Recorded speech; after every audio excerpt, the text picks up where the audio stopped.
test audio, test 1, 2, 3, test ABC, test audio. Là, je vois les signaux qui défilent, super. Si tu crées du contenu avec du Sony, que ce soit du vlog ou n'importe quel autre type de contenu, alors cette vidéo est vraiment très intéressante pour toi.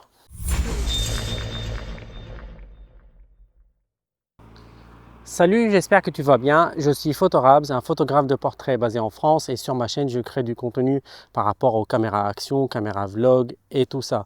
Et si tu crées ton contenu avec une caméra Sony, alors cette vidéo, elle est vraiment intéressante parce que je vais parler de la marque Saramonic qui crée des micros depuis plusieurs années, surtout pour les caméras, donc pour les caméras portables, pour les caméras hybrides. Mais maintenant, ils ont annoncé donc un élément qui est super important pour les caméras Sony, que tu peux adapter ton récepteur Saramonic Ultra sur ta caméra sans avoir besoin d'un câble donc pour connecter le récepteur à ta caméra. Et ça, c'est quelque chose que j'adore.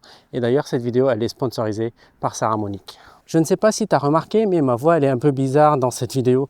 C'est parce que je suis encore malade, je ne me suis pas encore établi comme il faut.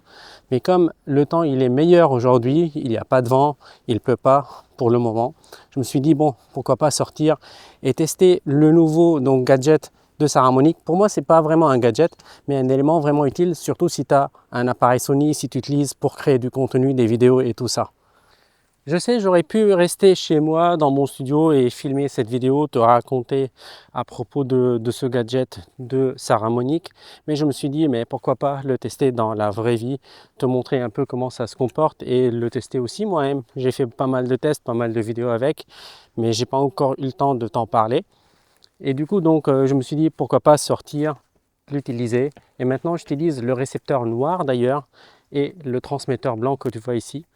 J'ai réussi à les appairer ensemble hier, c'était vraiment cool parce que ma caméra elle est noire, la version de Sony ZV-E1 que j'utilise elle est noire et ma veste, mon parka il est un peu beige ou blanc, enfin blanc cassé quoi. Du coup la version blanche pour le transmetteur elle va super bien sur ma veste et le récepteur noir il est super sur mon Sony. Juste un petit mot par rapport au ce micro Saramonic Ultra que je t'avais présenté avant sur ma chaîne. Tu peux aller voir les vidéos, mais juste quelques mots là pour te dire que ce micro il est moins cher que les concurrents DJI et Rode. On a la fonctionnalité d'enregistrement de 32 bits float à l'intérieur de chaque transmetteur, ça c'est quelque chose de génial. On a la fonctionnalité de timecode, on peut synchroniser plusieurs caméras avec ce micro sans aucun problème. Et aussi il est donc résistant aux intempéries, à la pluie et à tout ça. Donc ça c'est quelque chose de super génial que je trouve dans ce microphone qui est vraiment pas cher par rapport aux concurrents. Et maintenant on a la version donc l'adaptateur pour les caméras Sony qu'on peut l'adapter sur la caméra sans avoir besoin d'un câble audio pour brancher donc le récepteur sur la caméra. Ça c'est vraiment très génial. Et du coup je sais bien que si tu es intéressé par ce micro, tu ne vas pas aller acheter la version blanche et la version noire, bien évidemment. Mais comme j'ai les deux, comme je t'avais montré dans une précédente vidéo, hier je me suis amusé à jouer avec ces micros-là pour essayer d'appairer la version noire sur la version blanche et vice-versa. Donc j'ai pris le blanc qui est là, le transmetteur. Donc je clique et je maintiens sur le bouton on-off. Donc il va commencer à clignoter en bleu. Donc ça veut dire qu'il est rentré dans le mode appairage. Et puis je vais sur le récepteur dans le menu appairage et puis après donc le tour il est joué en quelques secondes, ça a pris peut-être 30 secondes et j'ai maintenant le récepteur qui est noir et celui-là il est blanc. C'est vraiment très stylé je trouve. Là par exemple je suis en train de filmer avec mon Sony ZV-E1 ce qui est un appareil génial. Sur ce Sony là j'ai l'objectif Sigma 16-28 avec une ouverture à f2.8. C'est un objectif magnifique, parfait je trouve. Donc si tu l'as pas encore essayé, vas-y fonce, je te le recommande. C'est vraiment très très sympa comme objectif, tu peux tout faire avec. Sur cet objectif j'ai un filtre ND variable de la marque Indef Concept. C'est un filtre magnétique, il est super bien, donc ça se clampe magnétiquement et ça tient en place parfaitement, aucun problème. Donc si tu veux, j'ai un lien d'affiliation en bas de cette vidéo en descriptif de la marque, donc avec la marque Indef Concept, tu peux avoir 20% de remise immédiate sur tous tes achats sur leur site via mon lien. Donc ça c'est vraiment cool. Et j'utilise aussi une cage de la marque Falcam. Donc je sais que mettre une cage sur la caméra, ça va ajouter du poids, ça va être un peu embêtant et tout ça.